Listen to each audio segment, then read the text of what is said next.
So today I'm going to be responding to the main claim that deforestation is more harmful than it is beneficial to the planet Earth. My opponent's secondary claims were deforestation destroys vital forest conditions for numerous inhabitants.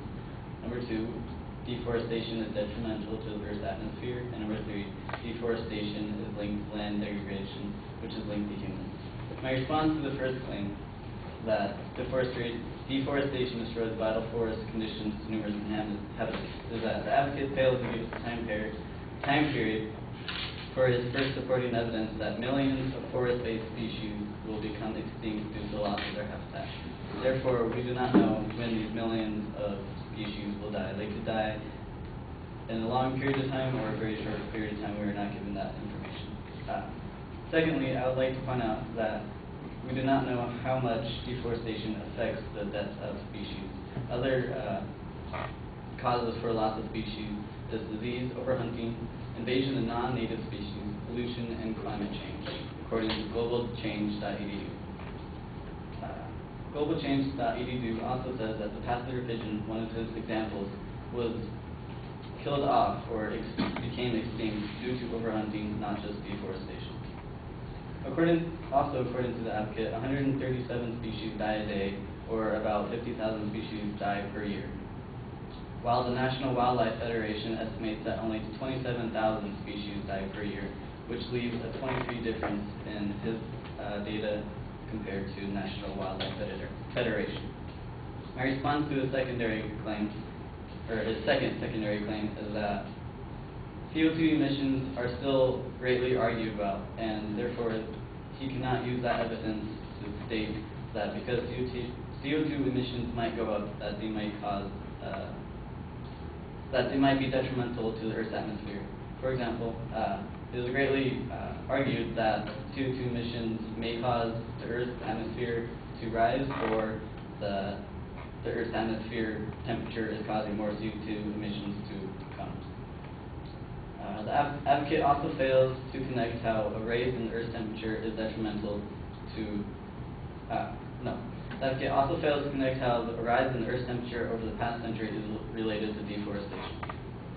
My last response to the secondary claim is that according to climate-change.ws, one of the advocate's sources, only 20% of CO2 levels are produced through agriculture, while the rest, the 80%, are unrelated to deforestation.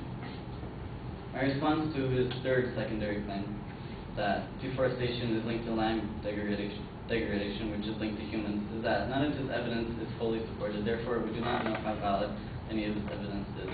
Also, according to one of his own sources, discoveries, forests are regrowing and becoming as diverse as previous forests.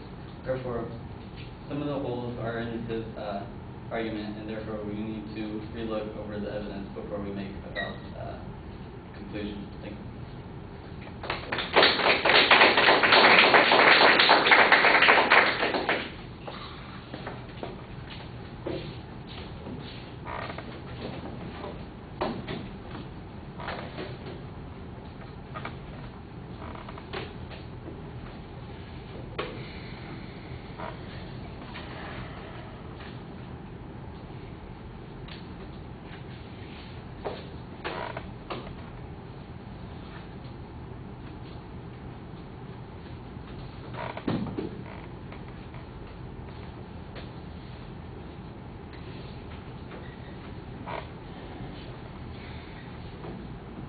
All right, the structural stuff is all pretty good. I think on the first point, you basically suggest that there are alternate causalities, and I thought you had a very general piece of information on that.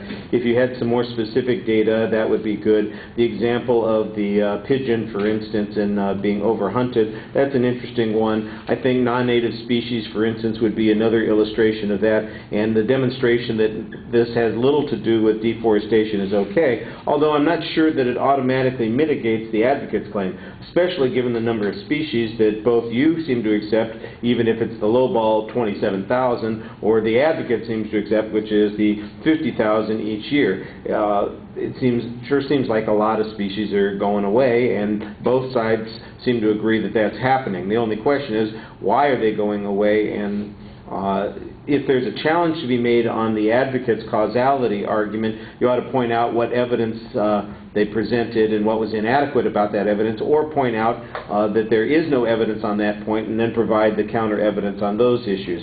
On the CO2 issue, I think your first claim on that issue was a little unclear. I'm not sure where you were going with that. Later on in the argument, you do try and suggest that forest issues or agricultural issues are only a minimal 20% of the CO2 issue whatsoever, and so their total impact has got to be diminished as a consequence. On the third point where you mentioned reforestation, it would be helpful if you had some data to back that up. It largely is asserted in this context, and I think that there's probably good data there. It sounds like you did some research on it, but it's not being cited very clearly. All right, thank you.